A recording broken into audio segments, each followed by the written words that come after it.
প্ৰদেশ কংগ্ৰেছৰ সভাপতি ভূপেন কুমাৰ বৰাৰ বিৰুদ্ধে সৰব নদুৱাৰ বিজেপি। সংবাদমেলৰ জৰিয়তে ভূপেন বৰাক সকিয়নি নদুৱাৰ বিজেপিৰ মনোনয়ন দিবলৈ অহা কংগ্ৰেছ কৰ্মীক বিধায়ক পদ্ম হাজৰিকাই গুলী ফুটাই ভাবুকি দিয়া বুলি ভূপেন কুমাৰ বৰাই অনা অভিযোগ খণ্ডন কৰে নদুৱাৰ বিজেপিয়ে। নদুৱাৰ সমষ্টিৰ বিজেপিৰ 4টা মণ্ডলৰ সভাপতি সম্পাদকসকলে যৌথভাৱে সম্বোধন কৰা সংবাদমেলত ভূপেন কুমাৰ বৰাক হতাশাগ্ৰস্ত আৰু মিথ্যাচাৰী নেতা বুলিও অভিহিত কৰে। এখন হতাশাৰ যোৱাকালি অসম প্ৰদেশ কংগ্ৰেছৰ সভাপতি মাননীয় সভাপতি ভূপেন বৰা ডাঙৰীয়াৰ এখন সাংবাদিক মেলৰ তেওঁ দিয়া কেইটামান বক্তব্য আমি প্ৰত্যক্ষ কৰিছোঁ। প্ৰত্যক্ষ কৰি আমি আচৰিত হৈছোঁ যে তেওঁৰ বক্তব্যত এখন হতাশাৰ ছবি, কংগ্ৰেছৰ নিৰাশাৰ এক প্ৰতিচ্ছবি ফুটি উঠিছে, এইটো বেলেগ কথা। বা তেওঁৰ মানসিকভাৱে যে ভাৰাক্ৰান্ত হৈ গৈছে, কিবা মানসিক চাপত আছে, আৰু কেতিয়াবা এনেকুৱা লাগে যে তেওঁৰ আধা গ'লেই নেকি, এনেকুৱা লগা হৈছে লাগে। তেওঁ এনেকুৱা কেইটামান নাস্তুদাভূত কথা কৈছে, অবাস্তৱ কথা কৈছে, যিকেইটা কথাৰ ওপৰত আমাৰ যদি বক্তব্য স্পষ্ট নকৰোঁ, এইটো আমি ভাবিছোঁ যে আমাৰ বক্তব্য আমি স্পষ্ট কৰাটো উচিত।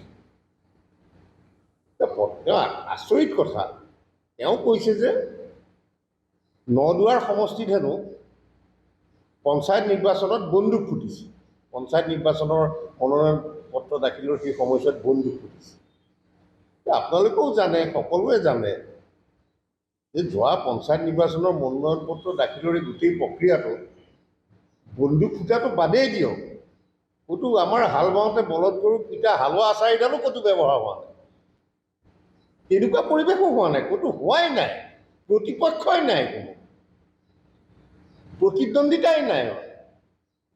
মানে আমাৰ নিজৰো যিটো আমাৰ ৰণস্পৃহা, নিৰ্বাচনী যিটো স্পৃহা, সেইটোৱে নাইকিয়া হৈ গৈছে। মানে তেওঁ কৈছে বোলে বন্দুক ফুটিছে। আমি এইটো আজি আনুষ্ঠানিকভাৱে আমাৰ আজি এই কাৰ্যালয়ৰ পৰা আমি তেওঁক প্ৰত্যাহ্বান জনাইছোঁ যে ক'ৰবাত কিবা তেনেকুৱা ঘটনা ঘটাৰ তেওঁ প্ৰমাণ দিয়ক। হয়, সাংবাদিক বন্ধুসকল, যে নমিনেশ্যন দাখিলৰ অন্তিম দিনৰ লৈ যোৱা 12 তাৰিখে শোণিতপুৰ জিলা কংগ্ৰেছৰ সভাপতি দাদুল বৰকটকী ডাঙৰীয়াই তেওঁ আপোনালোকৰ সংবাদসকলৰ যোগেদিয়ে, সংবাদকৰ্মীৰ যোগেদিয়ে জামুগুৰি থানাৰ পৰা এটা বক্তব্য প্ৰদান কৰিছে যে তেওঁক গুলু আহমেদে প্ৰহাৰ কৰিছে। অৰ্থাৎ তেওঁ মোকেই সেই কথাটো আঙুলিয়াই দিছে। মই আপোনালোকক আজি স্পষ্ট কৰি দিছোঁ যে সেই জেগাত মই উপস্থিতেই নাছিলোঁ। আৰু এই সন্দৰ্ভত মই সামাজিক মাধ্যম যোগে যোৱা 12 তাৰিখে এটা ফেচবুক পোষ্ট দিছিলোঁ, তাক মুকলি প্ৰত্যাহ্বান জনাইছিলোঁ যে যদি তেওঁ মোৰ তাত উপস্থিতিৰ প্ৰমাণ, ভিডিঅ' বা ফটো এখন যদি দিব পাৰে, মই জামুগুৰি চেণ্টাৰত আঁঠু ল'ম বুলি কৈছিলোঁ। ছদিন উকলি গ'ল, তেওঁ তাৰ কোনো ধৰণৰ প্ৰত্যুত্তৰ নিদিলে। যোৱা পৰহি মই তেওঁক পুনৰ প্ৰত্যাহ্বান জনালোঁ যে আপুনি এই প্ৰত্যাহ্বান গ্ৰহণ নকৰি আপুনি আওপকীয়াকৈ সেই কথাকে স্বীকাৰ কৰিছে যে মই তাত উপস্থিত নাছিলোঁ। আজি আৰু 2 দিন উকলি গ'ল, তেওঁ আজি ইয়ালৈকে